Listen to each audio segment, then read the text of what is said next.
Whoops. All right, welcome everyone. Good to see you. We'll take a minute to let people on. You can be screens on, screens off, but do keep yourself muted unless you're asking a question.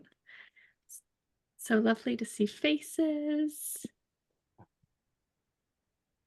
Hello, thanks for making time on Monday night.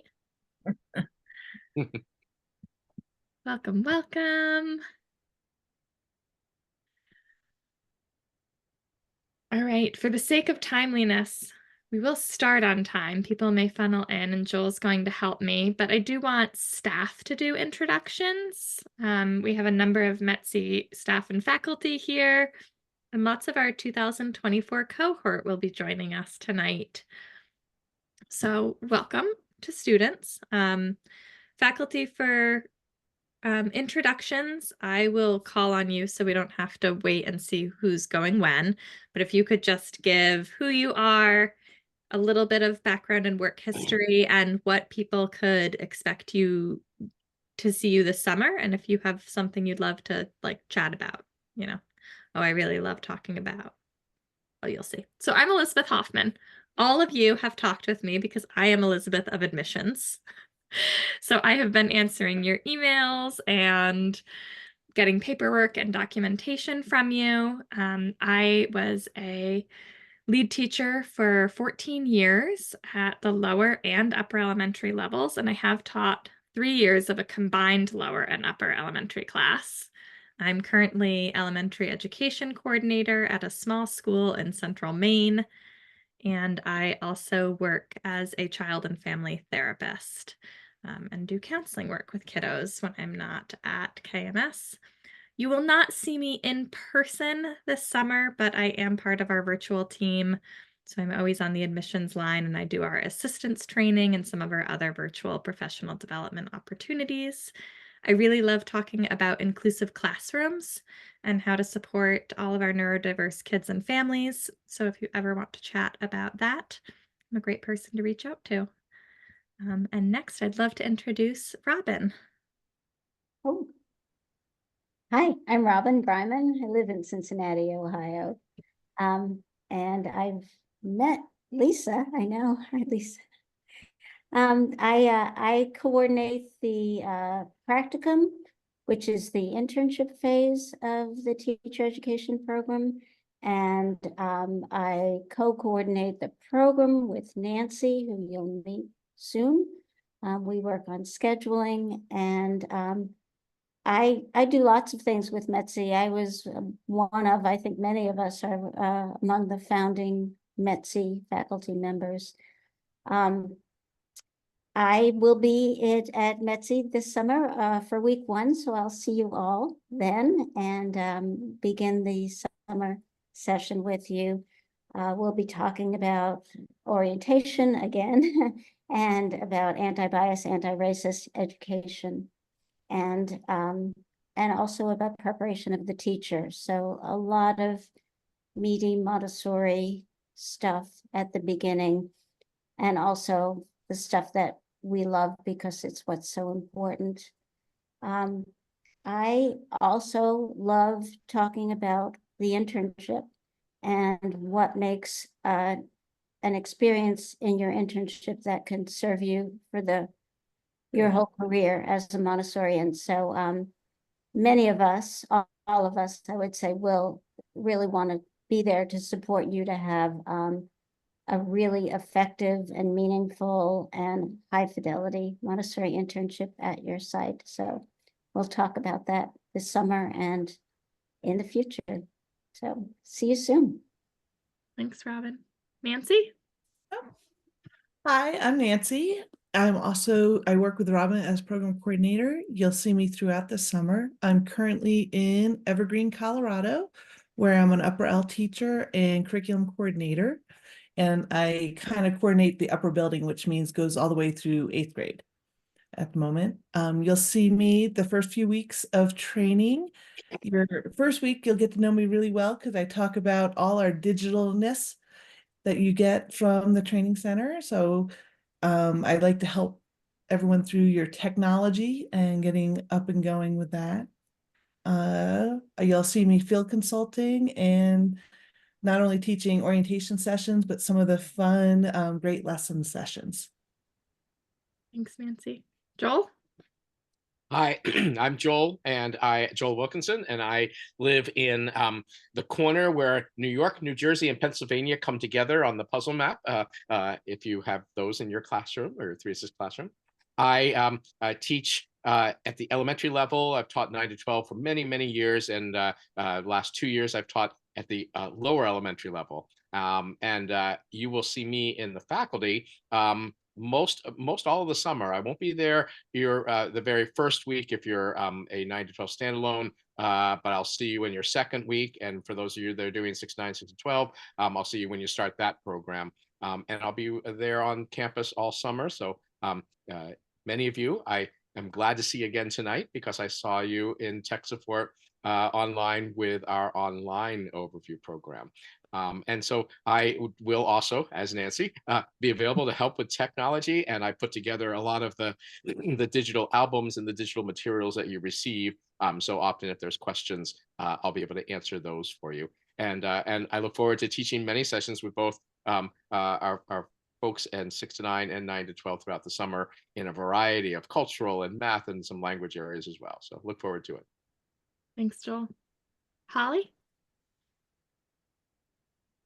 Hi, everyone. It's so fun to see all these familiar names and faces from the online overview, as Joel said.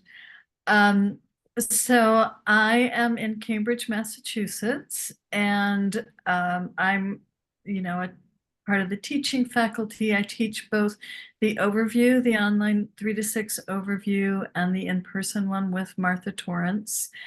And also I'll be there for a couple weeks of the 6 to 9 training also. So you'll see me for 3 weeks this summer.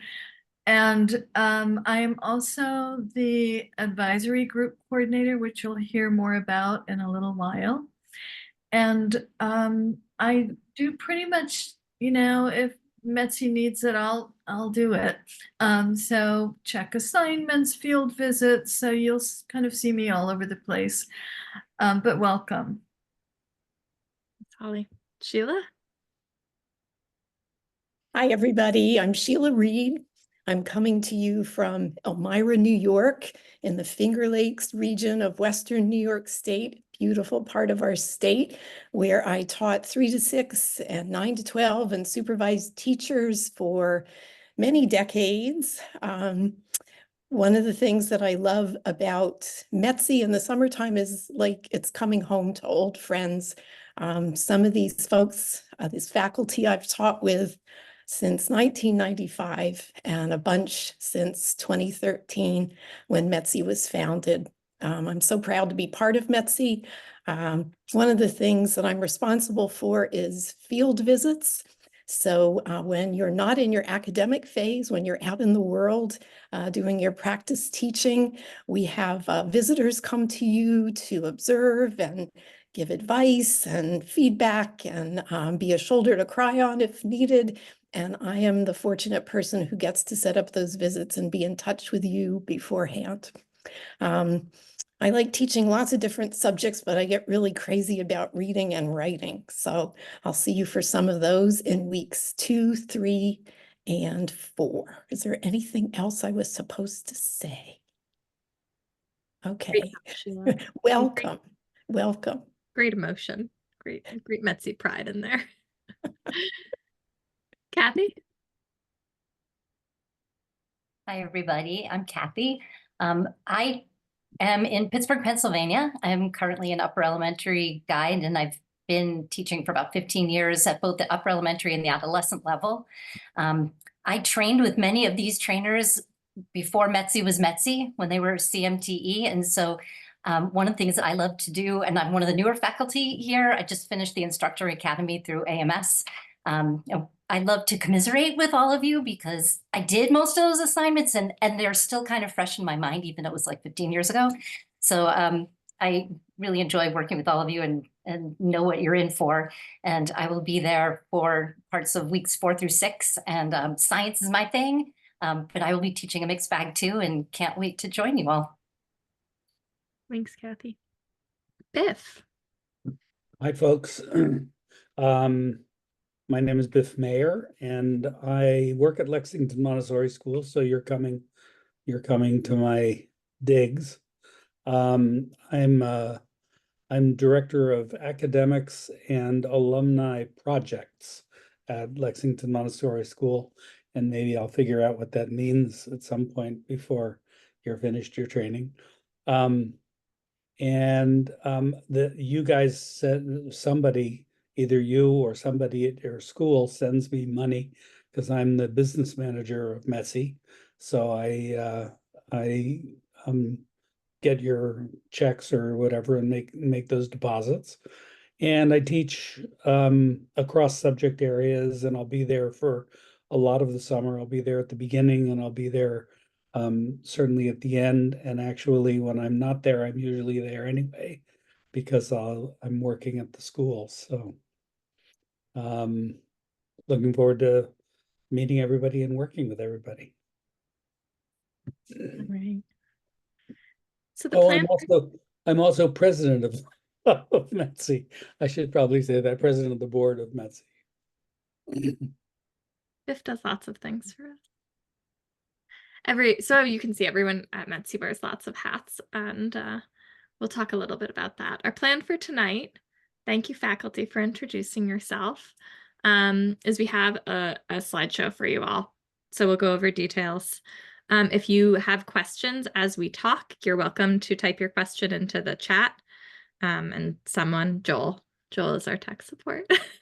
Joel will stop one of us who is talking and address it. Or we'll come back at the end and have time for any general questions then too. So if you want to write it down and ask when we can all see each other, feel free. Otherwise, feel free to type your question in and we'll get to it as we go. I am going to go into screen share mode. There we go.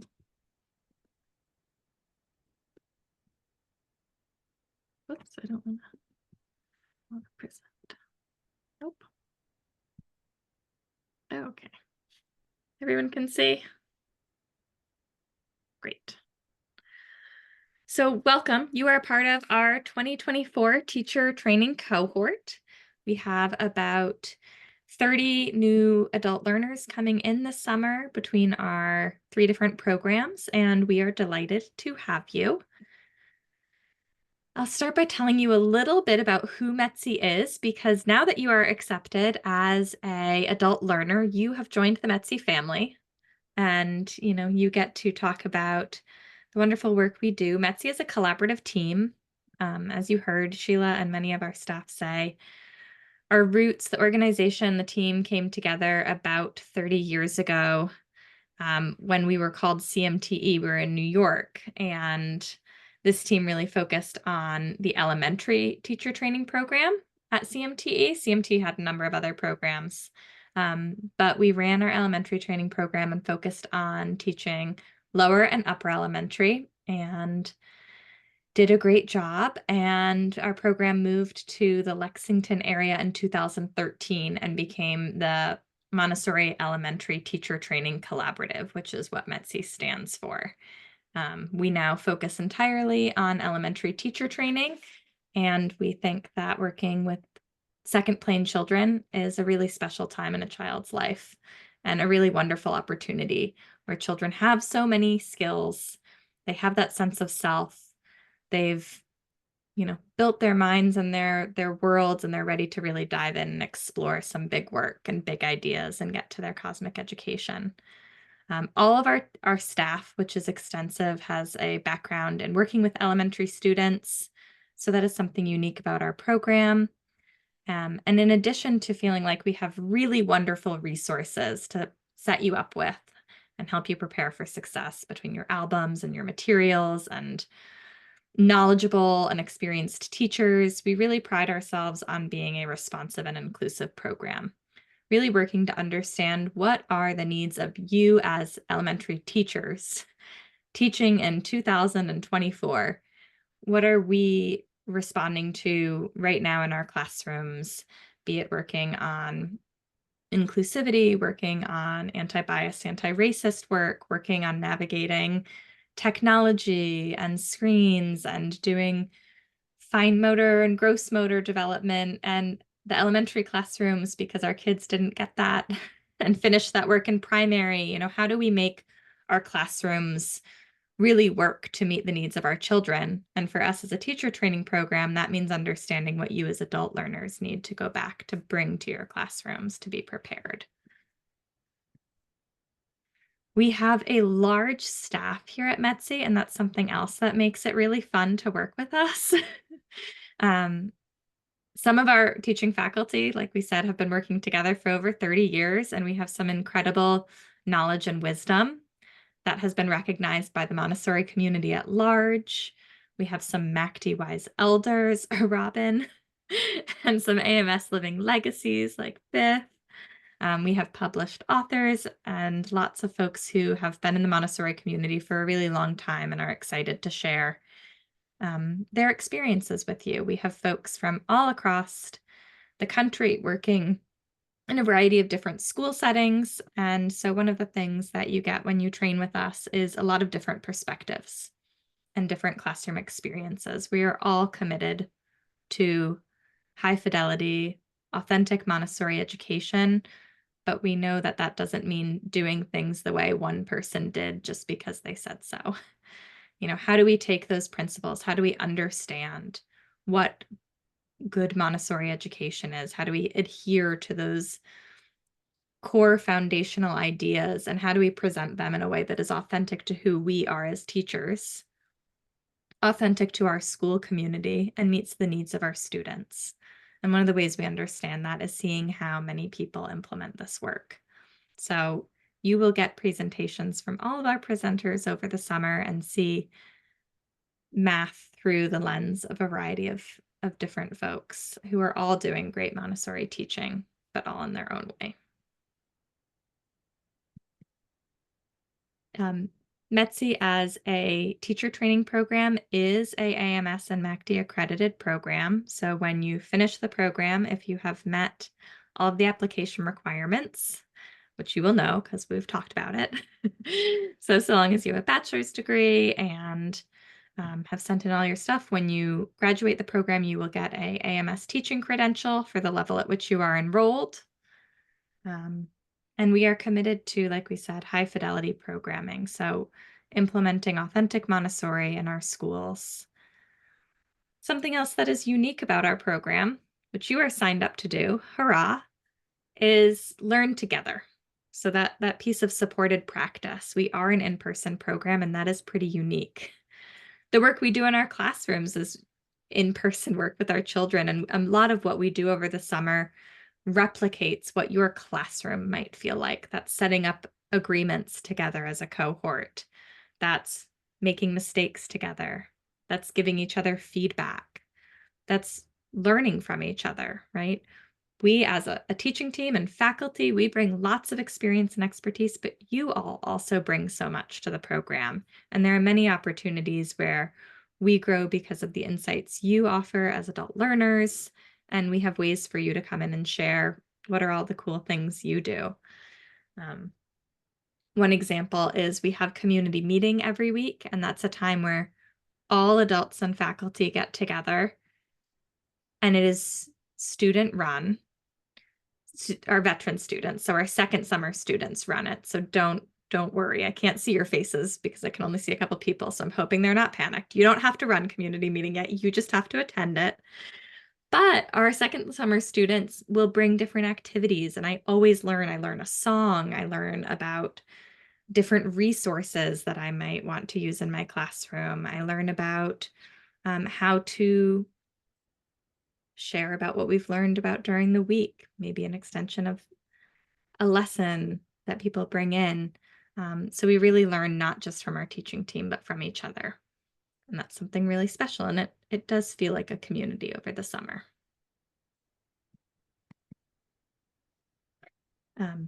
METTC is a really special place. Community is important to us. setting you up for success in your classrooms is important to us, because we believe in this work. All of these teachers who come every summer teach all year long and find a way to get to METTC on their summer break, because we believe that the work we do as Montessori educators is important for this world. We believe that the education we offer students is something that impacts not only the children in our classroom, but impacts them as they grow beyond our classroom, right? They have this moment with us where they're learning all about the world, they're learning about themselves, they're learning who they are, and they take all that learning and those memories, and they grow up, and they really do. My evidence suggests, and I think probably every teacher in this room has a story where our kids go on and become real citizens of this world, and they've feel empowered to speak up and create change and work together in community and be a good friend and be a good citizen. They feel competent. I heard once, and I really do believe this, that Montessori kids are kids who know how to do things, all sorts of things you wouldn't necessarily have taught them in terms of, algebraic thinking, but they can problem solve and they can see solutions in places, and they know how to be someone who speaks up and shares who they are in this world. And that's an important person to help be a part of their lives and see that grow. So we think this work is important.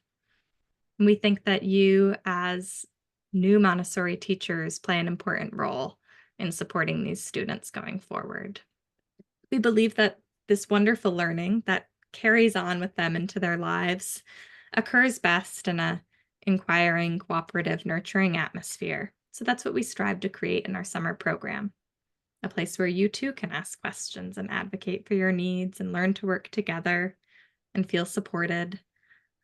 We believe in getting our hands on the materials, doing the practice in the summer. So when you go back to your classrooms and you see on your lesson plan for the week that you're teaching checkerboard second period, you can confidently say, oh, I practiced teaching that this summer.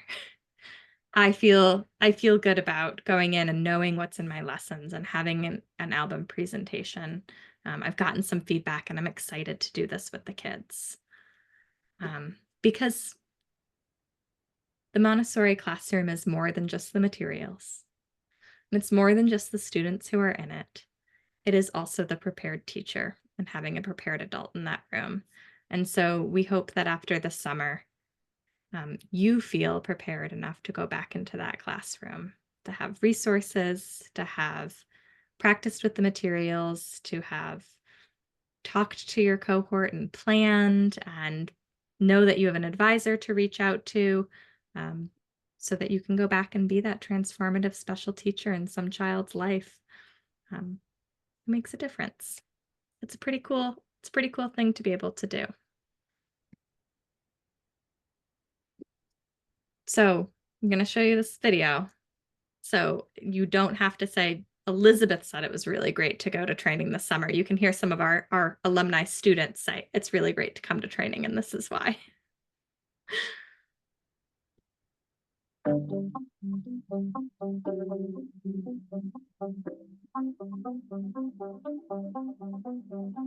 I feel humbled to be a part of this quality program. When I look around and I see the number of people and where they come from and who they are, along with the staff, it is a well-rounded and well-grounded program that is helping to complete me as an educator. I actually made a list of places I was considering, and I showed them to one of my coworkers who's been teaching for 14 years. And she pointed right at METTC and she said, if you can do this one, do this one. You know, everyone here they were looking for you to succeed. They want you to succeed. So like they got your back the whole way. It's very familial kind of feeling, you know. You really feel like it's a home away from home. Everyone has been extremely helpful and supportive on every level. The community that is developed here by, having to be away from home, all of us having to be away from home, has been really extraordinary. And I feel like I've developed friendships with folks all over the country and the world for that matter. You know, we have a real international community. Being away from home actually has been hard, but it's also been good because I've got no other responsibilities. This is it. And so I've had time to just really focus in on it. The same way that as a child who goes away to sleepaway camp, you go and you learn and you're forced to form instant friendships because you're all in the same category. You don't know where to go or what to do. You've got to find each other as a resource. And that's really happened here. There was a full gamut of activities and people you could enjoy spending time with, and you could pick and choose what you were interested with. Every weekend, there's always trips organized. There's a large desk calendar on a bulletin board. People write up, hey, we're going to trivia this night, or we're going to take this tour, things like that. And it's not just in your cohort for the summer, but it's all of the groups coming together and really just including everyone. The focus on community building that METTC really takes a strong initiative for is what makes it such a nice way to be away from home while learning. When I first came here, I was a little bit nervous that I would get very homesick and miss my friends and family. But from the first moment I got here, just everyone has been so kind and supportive.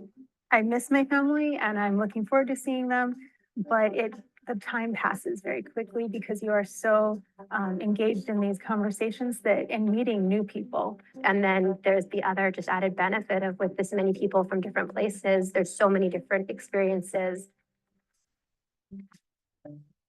Just knowing that from day one, people are here and they know they're in the same boat and they're just here to be on that boat with you. It's a journey that everyone experiences. People are at different stages of their journey. It's almost like its own multi-age classroom. It has people that are on a third summer or a second summer. I'm on my first summer. And then the brand new people who are with you and are kind of taking the same steps that you are. So you get that mix of everybody, those mixed experiences.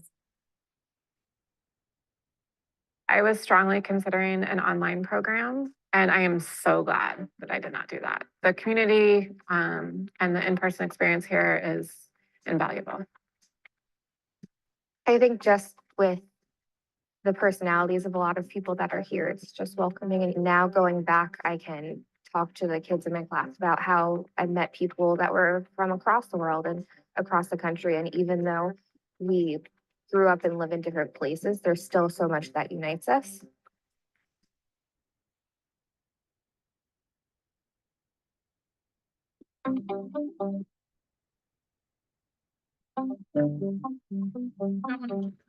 There we go. So I hope you're feeling really great about your choice to come to METTC this summer, because we are feeling really great to get to meet you this summer and have you join our cohort and learn with you. And now we're going to get into the details of what you've signed up for so that you are prepared when you arrive in just a couple of weeks. I'm going to go over details broadly, and then I'm going to hand off to some of the teammates to take over on other pieces. So as you heard in the video, we kind of have a couple of cohorts on campus all the time. So this gives you a big picture idea of what METTC students will you see while you're on campus. So our first week of training, which is the week of June 24th, we have 3 programs on campus. The first program is our in-person overview. So some of you may be working with Holly and Martha in the children's house, doing that in-person overview. Some of you will be on campus because you are starting the 9 to 12 standalone program. That starts the same week, June 24th. So if you are in that cohort, you've either taken the online overview or you will be taking it in the future because you missed the enrollment this year. You can't take the in-person overview because your program starts the week of June 24th. So we have the overview, the 9 to 12 standalone, and then we have some returning students who started last year and are coming back for their second summer. So there's 3 groups on campus that first week. The second week, which is the week of July 1st, the overview is all done. 9 to 12 standalones, you are still on campus learning. You're on campus learning the whole summer. You're always there. But July 1st, our elementary 1, which is our 6 to 9, and our elementary 1-2, our 6 to 12 folks, you come. If you took the online overview, then on July 1st, you're arriving for your first day on campus. Or some of you may have been taking the in-person overview the week before, so then you're just going to continue to come. Our 2023 cohorts are still there. Then for the rest of the summer, our elementary 1 and our elementary 1-2 and our 9 to 12 standalone programs, you are just in training for the rest of the summer until August 2nd. There is a third group of folks who join in, and that happens on week 4. And those are people who are joining the 9 to 12 training who've already done their lower elementary training. So that's that 9 to 12 for 6 to 12 group. The only day that we do not have class in the summer is Thursday, July 4th. So classes are off that day. We do have classes on Friday, July 5th. So once you arrive to campus, you are here for the summer, and we're showing up every day and learning together. All right. I'm handing it off. All right, you hand it off to me, Nancy. So you can see what a typical week looks like for your summer. We have integrated our curriculum, so you can see it kind of flows with classroom leadership some days, philosophy, you'll get a little math, a little geometry mixed in. So it's more of a natural schedule that you may have in your classrooms during the school year. We like to build on all these presentations, and you get to see the cosmic curriculum that is Montessori by living with the schedule. We also have some times in our schedule, you'll see you'll have lunch every day from 12 to 1. So you know you can get a little break in there. And then we have time after school on Tuesdays, Wednesdays, and Thursdays, and actually before school as well, where you can go to supervised practice, which that means we have one of our staff members is in your learning lab, and you can bring the materials out and work in small groups of your cohort and practice lessons that you might have received that week or the week before, just so you can get your hands on and get feedback from your fellow cohorts on how you're giving lessons, and maybe, you know, some advice or, you know, really good ways to do follow-ups after you've done those lessons.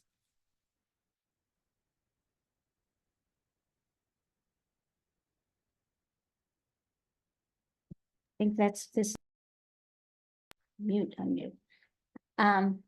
So I'm here to talk about adult learner expectations. This is a page from your handbook. We are not going to read it right at the moment, but really it's to point out to you that there are 2 phases of this certification course. The academic phase, which is when you come to classes in the summer and at seminars, where we're together in person and having a schedule like the one Nancy showed you, with an integration of curriculum areas as well as opportunities to look at classroom management and other organizational strategies that are necessary for teachers. Largely though, especially in the summer academic phase, you'll be taking in a lot of information. And what we want you to do during that academic phase is come to every class and do your best to keep your materials, the materials we give you, like your albums, up to date, so that when you have those practice opportunities for supervised practice, as well as your own, you know, self-designated practice opportunities, you have the resources that you need to make that practice meaningful and worthwhile. So really what we want you to do during the summer, during the academic phase, is come to class and prepare yourself so that your resources can serve you when you're in the next phase of the training, which is the practicum phase. So practicum means internship. And in non-Montessori circles, it might mean student teaching. But in Montessori schools, very often interns are teachers. They're not student teachers, they're teacher teachers. And sometimes they're very much lead teachers in their classrooms. So that's when you get your hands on the work. That's when you implement the things you learned during the academic phase. And that's when we feel it's particularly important for us to support you so that that practicum phase can provide you with the kinds of experiences that you'll need in the future.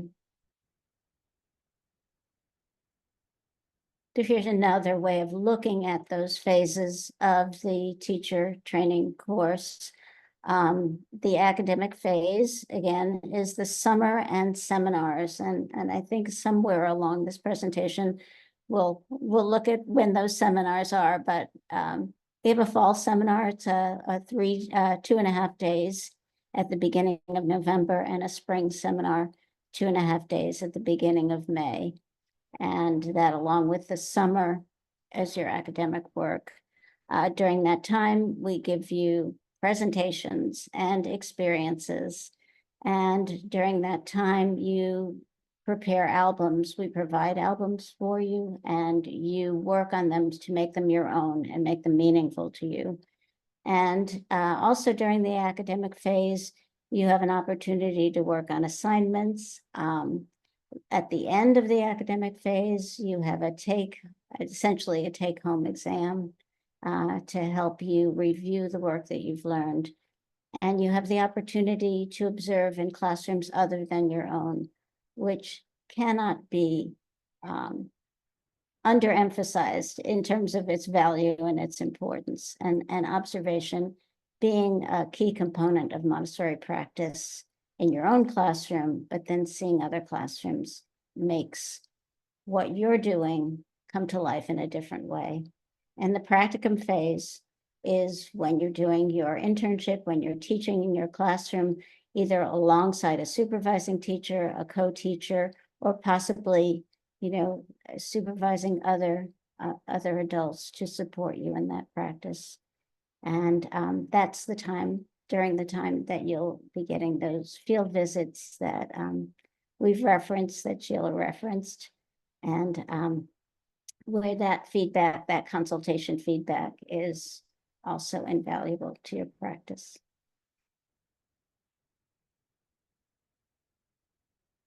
Is this one me too? I can't see my outline. Do you Okay, want to I talk think about it? I'm happy to talk about this one as well. And I think what you're seeing here is a great example of a Montessori learning experience. The same information in a variety of ways. That's one of the things we talk a lot about, which is that repetition with variation is what we want to provide learners so that they have an opportunity to access the information in ways that meet their learning interests, styles, tendencies. So here we have your summer classes, your seminar classes, and here's the specific information about the weekend seminars. They begin on Friday of the weekend, the first weekend in November and the first weekend in May at 4 p.m.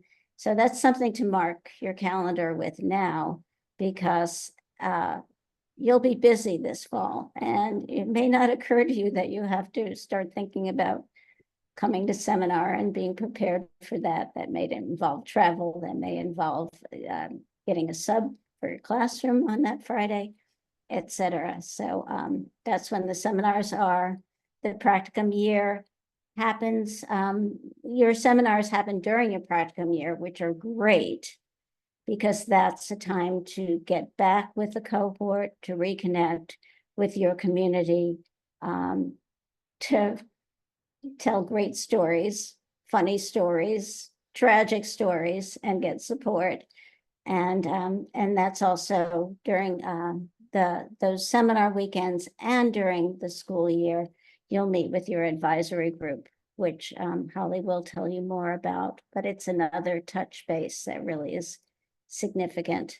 And your field visits are, really, it's an opportunity to have a personal consultation on your practice.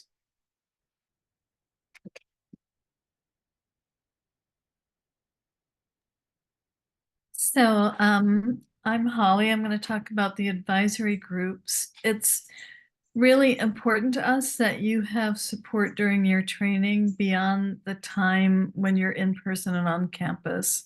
So beyond that academic phase time. In other words, when you go off to teach in your own classrooms during the practicum phase. So the purpose of the advisory groups is to provide ongoing mutual support from each other, from fellow adult learners, and from faculty members. So during the second week of the summer training, or week 2, you will be placed into a small group that will consist of a couple faculty members and some other adult learners who are in similar settings. In other words, if you're in a 6 to 9 classroom, you would be with folks in 6 to 9 environments, 6 to 12, 9 to 12. We try and keep those cohorts together. Also, when possible, we do our best to coordinate groups based on geographic locations. Sometimes we can do that really well. Other times we stretch it a bit. But the groups connect monthly, either in person during the summer and at seminars, or through Zoom meetings, or by email. And at our meetings, often one person will bring up a question or situation that others are also grappling with. So we share resources, and advisors are really there to field questions around any topics that come up, including assignment details, questions about your practicum situation, which we may refer you to Robin, the practicum coordinator, for those. Advisors facilitate dialogue around behavior management, curriculum, and other topics that are relevant to your teaching practice. So your first advisory group meeting will be held while you're on campus this summer, at which time you'll get to know each other, your advisors, and at this meeting you'll also have a chance to discuss, we'll share and discuss first assignments that you'll be encountering. And also, we usually try to set up a meeting schedule that works mutually for everyone in that group. So essentially, the group's there for you during the period of your training, and it's your cohort, both faculty and the other adult learners in your cohort are going to be, invaluable to you and travel with you over the time you're with METTC. Thanks.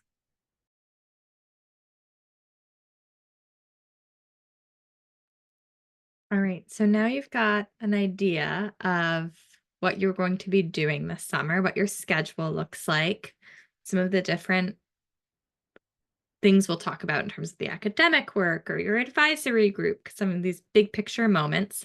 So now we've gone big picture, right? We're going big picture down into the details again, kind of a theme of how we teach in Montessori. So we saw our big overview of what we're doing, and now we're getting into what do you need to actually do to show up this summer prepared? What are you going to bring, and where are you going to bring it? Whoops. So first, before you come this summer, we are hoping you prepare yourselves intellectually and give yourself a space for all of this new learning to start finding a home. And that is by doing some prepared reading before you come. Just like we give our students, we've given you some choices. So we do not have one text that you are required to read, but rather we ask you to read one of the 3 on this list. The choices are, if you love Maria Montessori's text and you want to go to the source and really dive into some original writing, we recommend To Educate the Human Potential. It's really great for that 6 to 12 student, kind of giving a big picture of the cosmic curriculum. Who are the students we're teaching? Great to start there. Second choice, you can read Michael and Danielle Duffy's Children of the Universe. That is really the heart of our cosmic curriculum, and you will just feel so excited to come and hear these great lessons and think about how do we inspire learning and light that flame of imagination in the children, really feel grounded in the curriculum we teach from that book. It's a wonderful resource. I still return to it all the time. Another option is to read Paula Lillard's Montessori Today. They're all great. You may end up reading all three if you are a book lover. Montessori Today is a wonderful resource. I would say if you are very new to Montessori, maybe you've been hired and you're not really working in the school yet, you want a big picture of not just the elementary child, but how do Montessori schools as a whole work? What does it look like from primary and beyond? What are the different roles for parent and teacher? It gives a nice big picture overview. So we ask you to read one of those three so that you are prepared with some foundational knowledge to come for discussions. The rest of the readings on the list are what we call referenced readings. Teachers will refer to them during summer sessions, and we might give you excerpts of other books to read. So we might say this week for our philosophy lesson, we're reading chapters 4 and 5. We would help you access chapters 4 and 5 during the summer, but we don't give you access to the whole book. So we give you the list if you are someone who wants to have those resources for yourself, who wants to read more, who wants to have those when you return to your classroom. We give you the list of things we reference. We also do have a little lending library in the staff room, so you are always welcome to go and check out those referenced materials and see if it's a good fit, read another couple chapters and see. If you don't want to read the text, I always put in a plug for audiobooks. Your library probably has an app that helps you access audiobooks, or some of them are even available on YouTube. I don't know who told you that, but if reading feels like a lot, check out an audiobook of one of those too. So that is something that you need to do before you come this summer. Thanks, Elizabeth. I think, Nancy, I think these next two and then 3 slides are you and I. I'll take this first one and some of the second one, and then you can pull on because the third one's all you. Hi, everybody. One of the things that we pride ourselves on at METTC is the quality of our materials and our lesson plans, are what we call our albums. And when we formed METTC now 12 years ago, right? We focused on providing all of our resources in a digital format. So there you see just a little example of a lesson plan from one of our digital math albums. You also see some cards and some examples of the materials, the teacher-made materials that we provide electronically, provide digitally for you to be able to print out, mostly in color, and make for your material making use in the classroom with children. It's welcome to the 21st century. It is 2024, and these are amazing materials. A far cry from having to handwrite your own albums as sitting and listening to lectures and transcribing them with handwriting. We ask that you are able to access these materials both during the summer and then throughout the school year and throughout your training and hopefully throughout your teaching experience. And that you engage with and become part of the work with these albums and with these materials. And so to show that you're engaged and working, while some albums are fully illustrated, that one there has a movement shown. It has illustrations of materials as well as recording of the math materials. We also ask that you engage by reading the content, highlighting key words and phrases that you're going to come back to and look for, because when you're teaching in reality, you're making a gift for yourself for the future. So when you're back there this coming year and in future years, you're looking back on those album pages and you're finding what the key words. Many people will make notes on the sides of their albums where they'll write down the actual word or words and quotations that their instructor, their METTC instructor, spoke during the live lesson, and they can almost hear the voices of our mentors and our teachers in these albums. So they're wonderful materials. They are digital, and we can go to the next slide, Elizabeth. And so there are some choices that you'll be able to make during the year, but everything gets accessed digitally. So that means that you're going to, if you haven't already, become a member of the digital generation. You will, and we'll help you along the way.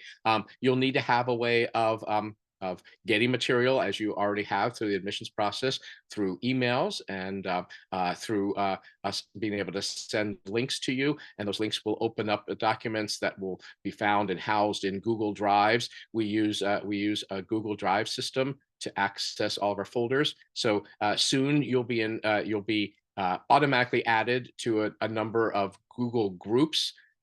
Just as if you took the overview with us, you already are familiar with that. That allows us not only to communicate with you, send you emails back, or send you messages back and forth, but it also gives you permission, or gives you access to all of these digital resources. But you'll need to bring things along with you this summer that are going to allow you to open those. So whether it is whatever brand of computer you have, you'll need to have either a laptop or a well-functioning tablet or pad in order to access the materials. If you are going to print out the albums, many people receive them digitally, but then decide that they want to actually go old school and print out the digital master that we've made onto paper and add their notes, or add their illustrations, or add the little drawings that they're creating on paper. So if you're going to go paper, you'll also need to bring some way to print that out. You'll need to bring your own access. The school does not have access to printers. If we make a mistake for some reason, we could occasionally get an extra thing printed back out for you. That's on us. But you will need to bring your own, or make a way of getting to a supply place to get paper, to get printers, to get ink that you'll need for printing those out. And if you go paper, then you'll need to bring along the kind of tools to illustrate, color pencils and other kind of markers, etc., to be able to put those pictures in. I know that that Nancy has done a lot of research, and we have just a few items here, but she's going to go into a little more detail. So Nancy, go ahead, unless I've missed anything. Go ahead and you take over now. Oh, unmute. Sorry. So what I've done, I went down the rabbit hole of PDF editors, because I do that every year to see what's out there. If you choose to go digital, and this is your first time going digital and using a PDF editor, myself and Joel are here to help you. We actually, your first week on campus, we spent a lot of time practicing using these different PDF editors. What I have done is put together a list of the top 4 that I've used and had students use. One of the most recent one is called Noteful. And if you, I've added what it's good with doing and some links for tutorials, so you can kind of get used to using them ahead of time before you start working on your albums. I think, Elizabeth, are you sending them a copy of this, or is it just in here? Yeah, so this shows them where it is on the onboarding website. So on their onboarding website, where all the forms and their schedules are, they will also see there is this album editor program list you put together, Nancy. Excellent. Thank you. And so I will help walk you through it. So you'll first have to decide if you're going to do a Mac or a PC kind of tablet or computer, because some of the editors are Mac only and some are PC only, and some can go between platforms. And some of them are a monthly fee, and some of them are a one-time only fee. And what you're going to be looking for is an editor that uses highlighters, text notes, You can add pictures in and resize. And I'll be happy to answer questions. I don't want to take all the time right now to go over PDF editors, but we are here and I can help you. And you're welcome to look at YouTube videos. I don't know. They seem to have a lot of resources there. So I kind of cut through a lot of them to pinpoint you to some good tutorial videos to look on how to use these editors. And I saw a few chats come up while I was talking. Yeah, I think I answered Nicole's.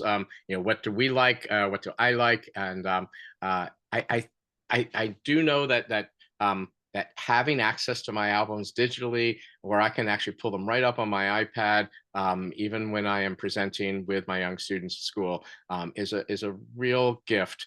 So I do like that.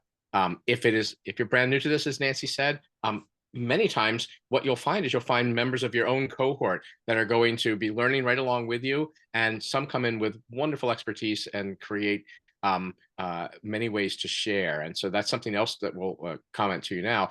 Most cohort groups find ways of creating shared besides the groups that we create. They have shared drives where they can store photographs, albums where they can put photos. They'll often just designate one person in the cohort, or they'll take turns designating the person in the cohort that'll get up and take photos during the live presentations or right afterwards, so the materials are nice to set for layouts. And then that way there's one nice set of photos being made and everybody else can focus on the lesson being given. And then everybody has access to insert or use some of those photographs. And again, if people make an interesting drawing digitally, then they share them with each other, which is perfectly acceptable. And it's wonderful that way you kind of get a variety of other people's artwork in your own album. And that kind of sharing happens along the way, and they'll be very much willing to help you out. I think we found that there were about 5 or maybe 6 different ways that people were using to edit their albums and to add these things in. And one of our community meetings, we made a gathering where those people that used particular apps went off and sat with each other and gave each other tips and hints about how to use them. So if you if you already are an Apple person, I think the primary one that we use there is Notability. And if you're already a PC or a PC person, what was that one, Nancy? Actually, I use Cami, works Cami, really yeah. well between PC and Apple, and it can go from tablet to computer. Right. I have transitioned from Notability to Noteful because it is again a one-time fee and it's a little less clunky. And I've been practicing with it lately and I've really liked it. But again, you do not have to like make a decision right now. If you want to start with paper albums, go right ahead. And if you want to transition at some point in the summer, you're like, okay, I want to try digital, you can totally do that, or you can go back and forth. It's your albums, your way. I always recommend that if you do a paper album, you might want to scan it so you do get that lovely digital version of all your notes easily accessible at all times. But I'm sorry. And some people make their pictures, make their illustrations by hand, and then take a picture and scan them in and insert them digitally. So that way, again, there's multiple ways of having both abilities.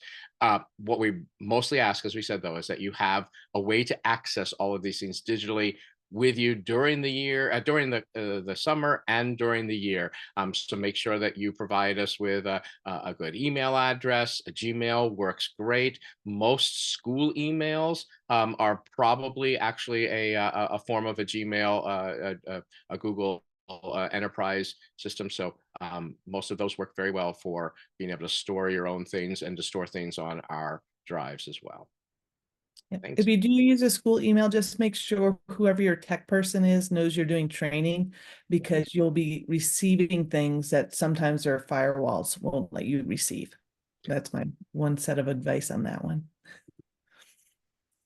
So look in a couple of days to get the first group email that comes from the Google group saying that you've been added into your cohort, the 2024 METTC, and then it'll either be 6 to 9 or METTC 9 to 12 standalone group. Thanks. Thanks, Elizabeth. Are you going to do these? We can do these, yeah. So once you're prepared to do your albums, which you're probably feeling not so prepared to do right now, but take it slow and know you'll need to do it, and we'll walk you through it slowly. There are some other things that are helpful for you to have your own fundamental needs met for the summer.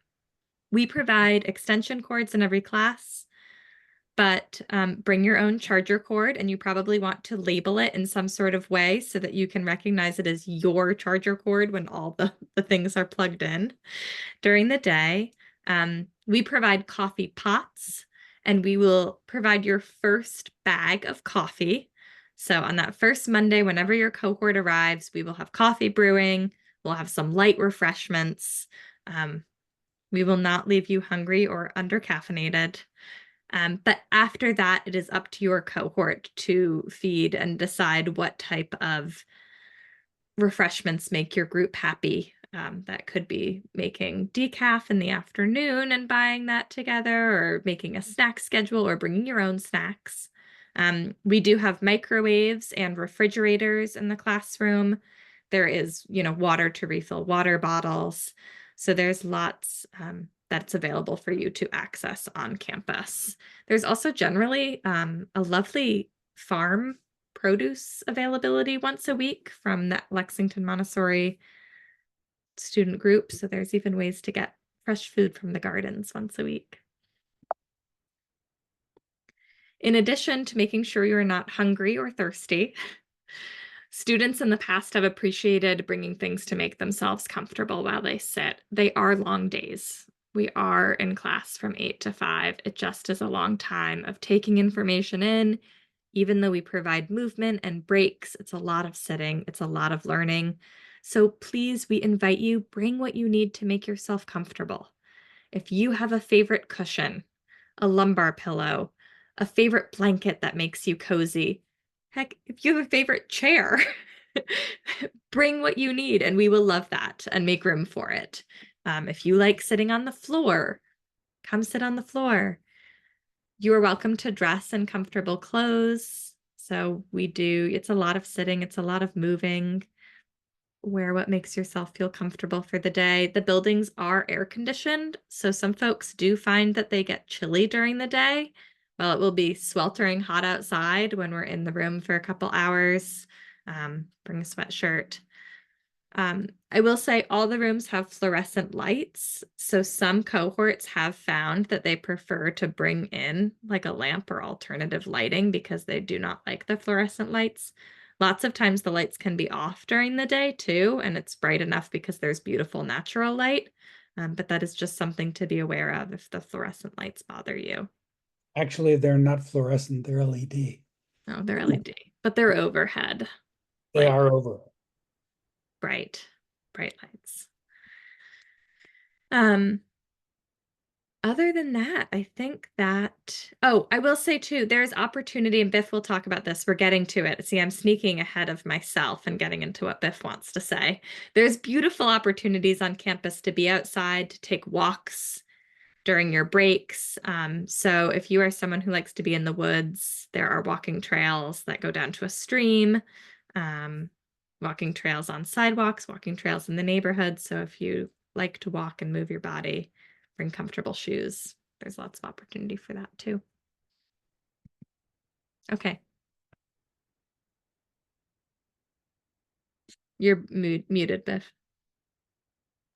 I'm going to tell you when to switch, when to hit Please. enemy or shift, all right? So this is an overhead shot of the LMS campus. This summer, METTC is sharing that campus with Click. So that's METTC. We're sharing it with Click again.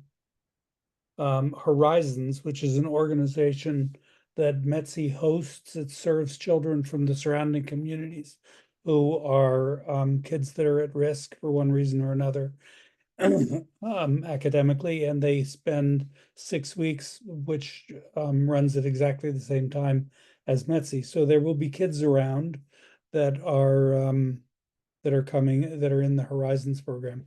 We start those kids at 3 and then they come back every summer until they finish middle school. So anyway, so you'll see Horizons kids, and actually a lot of the teachers in the Horizons program are either METC alums or local teachers, and also most of the assistants are Lexington Montessori School alums. And we also share the campus with Click, a group of toddlers, because the toddler program at LMS runs through the summer. So you'll get when you take a break and go outside, you'll see adorable toddlers running around. Our address is 130 Pleasant Street. We are directly across from the eastbound exit ramp of Route 2. So you can see Route 2 at the top there, and you get off Route 2 onto Pleasant Street, and you can come directly in the entrance to LMS. And there are 3 buildings. Click. The first one here is the Children's House. That's where the overview will be located. It's also where all of the 3 to 6 programs and toddler programs are for LMS. The second one is called the Jane Mack Building. It houses elementary classrooms. It's also where the elementary 1 classes and the practice spaces are located. And then the third building is called the Tucker Taft Building, and that houses LMS's middle school, the library, the art room, and the music room. The elementary 2 program will be in the middle school room. Their practice space will, however, be in the Jane Mack Building in the upper elementary classroom. So I'm going to show you actually, before I leave this, if you go off, if you go off to the right there, you can see an area that's been leveled. There's a soccer field and a climber and stuff there. And then beyond that is 19 acres of woods, and there's a stream that runs through there. And then at the other end of the woods, there's a wetland. So you can sort of really get away from things if you want to go for a walk there. And there are trails that have been laid out in there. So this is a roadmap, and here's LMS. Click. So that's where LMS is, and most of the drivers will approach LMS on I-95. Click. Also known locally as 128, because that's the state route number. And a lot of people will come from the south, some people will come from the north, and in either case, click again for the north. They meet at Route 2, and then Route 2 takes you to LMS. Some people also come from further east, and they come down 93, which is the other highway that you can see further over. Click. And if you are flying, then you'll probably arrive at Logan Airport. Click. And if you arrive on Amtrak, then you'll arrive at South Station. Both of those are in Boston, East Boston, and then South Boston. And so in either case, I would imagine if you're arriving that way, you would Uber or something to where you are staying. So the next slide shows you a closer look at the LMS campus. Oh, wait, no, sorry, not yet. This one just shows you where the hotel, some people are staying at the Element Hotel because we make arrangements there for a reduced rate. And the Element is on the west side of Lexington. And so you can see that it's fairly close to where the school is. It's a pretty convenient place to be. Okay, next slide. This is a closer look at the campus. And I wanted you to note that the entry to the school is directly across from the Route 2 exit ramp. So you can click on that. That's the entrance. If you're coming from Lexington Center or from Mass Ave, then you would pass the first driveway, which is actually the exit. That's a one-way loop. So I'm just asking you to please not enter the exit because you run the risk of a head-on collision. So past the first one, if you're coming down Pleasant Street, if you're getting off Route 2, that is what you see on the other side of that exit sign or that entrance sign is the off-ramp from Route 2. So it's really, you just drive straight in. When you enter, you'll follow signs around to the back of the school, and you'll go around that other loop that you can see past the children's house where the overview is.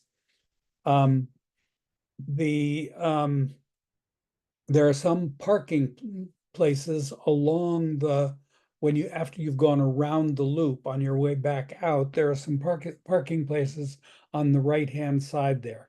I have cleverly marked them with parking if you click. The first two, wait, click again. There you go. So there are some parking spaces. The first two are usually reserved for the people that are working in Horizons and also for the dumpster, which is in that back corner. But there are some parking places there. There may be also a few spots in front of the children's house. If you click, you can see where those are. I have to say those places are going to be in some limited availability this summer because there is a bunch of construction going on right now in the back of the children's house. If you click again, I'll show you where the construction is. So as of today, that's all blocked off. You can't get into the children's house through that back area. And a lot of the parking places, if you click again, it shows where there are a whole bunch of parking places there that have also been blocked off because they have construction vehicles in them and a porta potty. So our parking on campus is pretty limited this summer.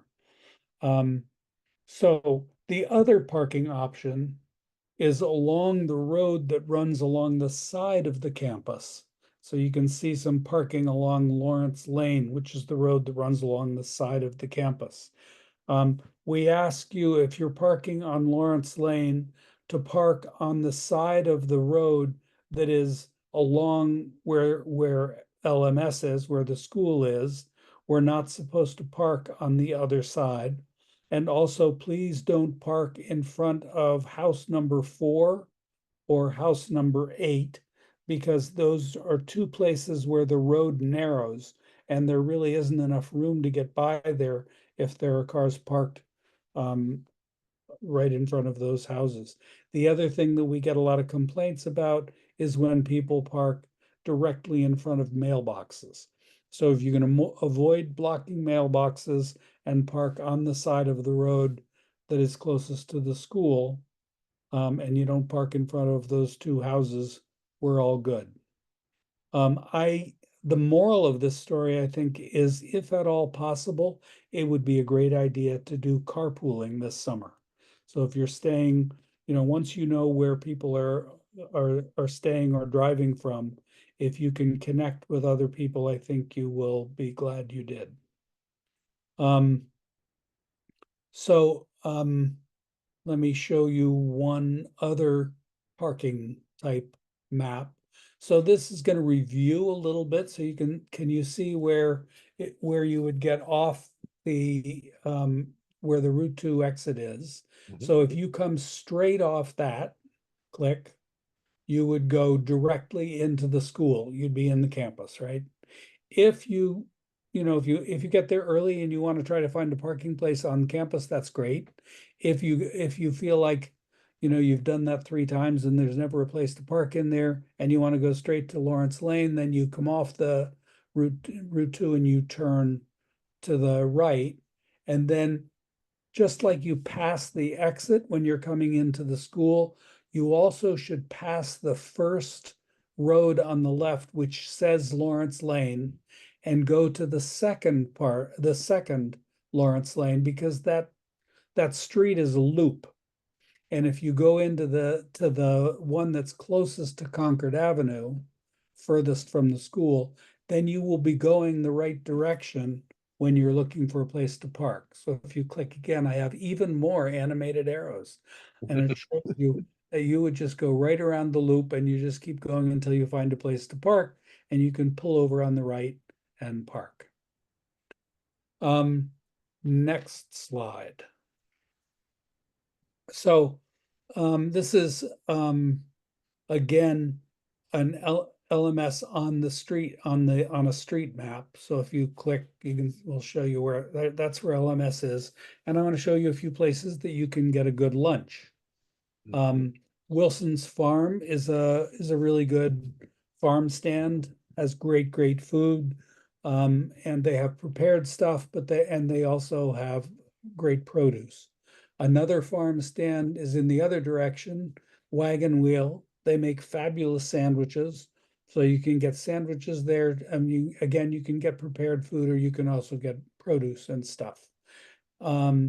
Then there are a bunch of others. There's a Dunkin' Donuts, there is a Panera, there's a Chipotle, there's a Boston Market right across from Dunkin' Donuts, there's a Starbucks, and then if you go a little bit further, there's a supermarket, Star Market, where you can find whatever you want.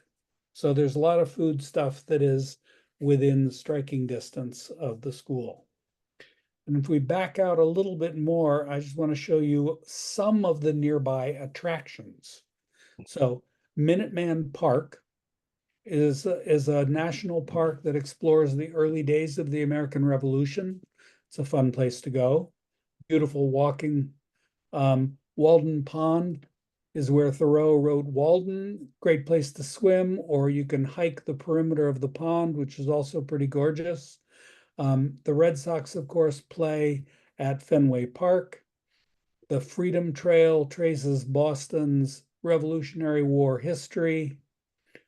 The Seaport area offers, well, for me, it offers evening walks along the water that have great views of the city. Also, a lot of outdoor bars and beer gardens and restaurants are in the Seaport area. It's a pretty cool place. The Museum of Science is a world-class science museum. The Museum of Fine Arts is a similarly well-known art museum. And then, of course, if you head north, you can go to Lowell, where there's a national park that recognizes the origins of the Industrial Revolution in this country at Lowell Mills. Or if you head a little bit eastward, you could go to Salem. And if you go to Salem, you can see the roots of the China trade, or of course, you can learn the story of the Salem witch trials. This is just a taste of all sorts of things that you could do around here, because there are so many other things, and we will try to we'll have a place where you can accumulate ideas and people can go off and do cool things together. If I have to put in a plug for the museums at Harvard, yeah. there in Cambridge, which is close by too. And they're free now. Yeah. So we know this sounds like a lot. And after hearing it all, you're probably like, whoa, what if I forget something? Here's some fun facts. We have the onboarding website. I sent it. If you got here tonight, you probably saw the same link for the onboarding website. I will post this video. So if there is something you heard, if you're someone who's an auditory visual learner and you want to watch it one more time, it'll be there for you. Otherwise, all the other information is also listed on that onboarding website. You can head to information and resources and find the PDF editors that Nancy talked about. You can go to the forms and fill out all of the forms that you need to fill out before you come on campus this summer. You can see the recommended reading list. So onboarding website is there. Everything we've talked about is there for you. And there are just a couple of things you need to do before you come this summer. You've seen this list before. You need to make sure your application file is done. by sending me, oh, I hate that bubble that shows up, by sending me all of the things on their application list. You need to read the summer information email. You've probably already done that, check.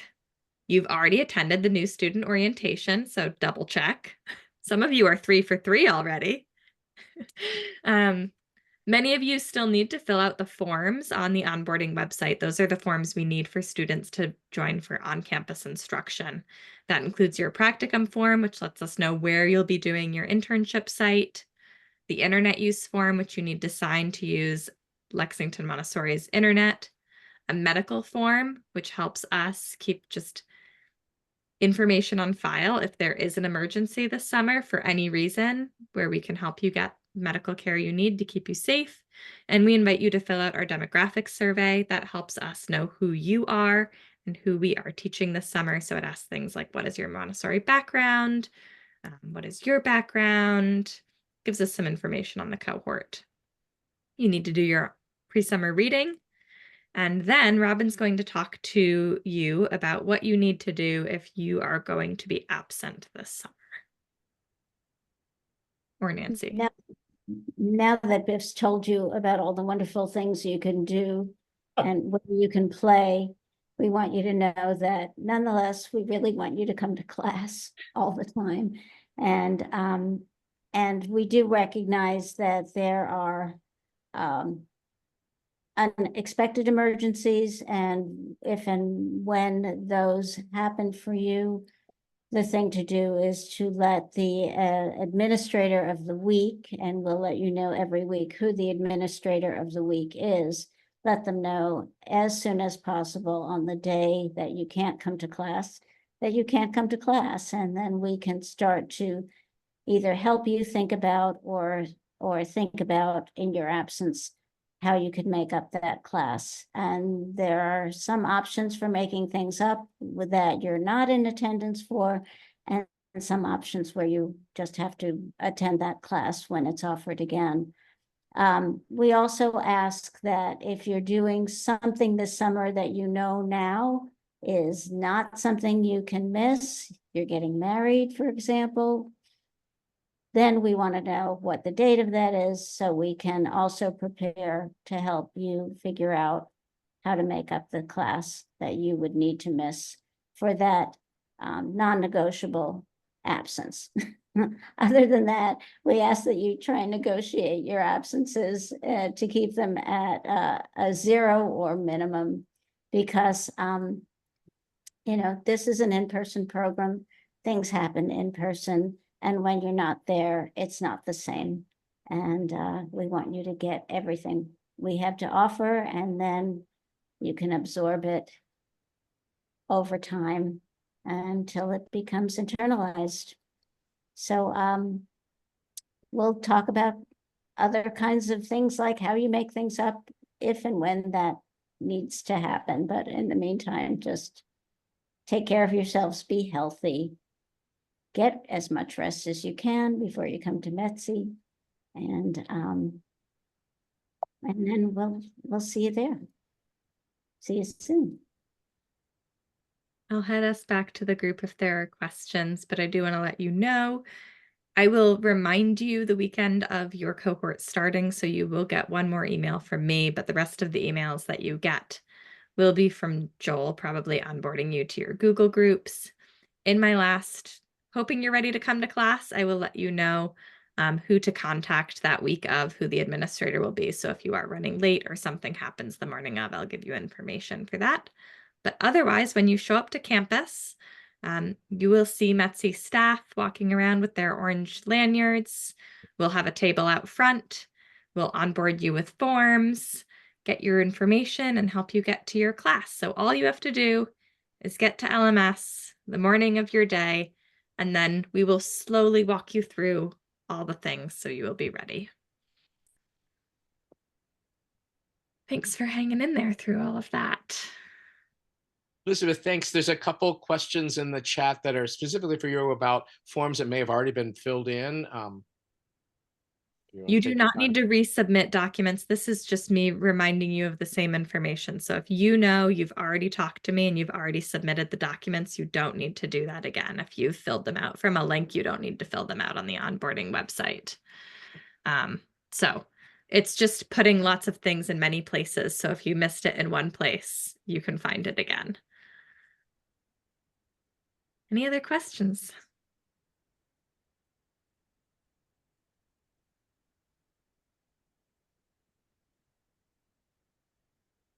Great. Then we hope you're ready. If a question settles in, you know how to find me. I'm always happy to answer. I was thinking about this, or how can I do this, or send this to me one more time. Reach out to admissions@metsc.org. And otherwise, keep your eyes open.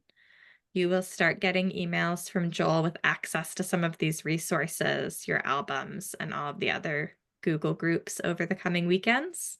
And we look forward to learning with you this summer at Lexington Montessori. We really are so excited to have you joining us this summer. Thanks, everyone. Good to see you all. Bye-bye.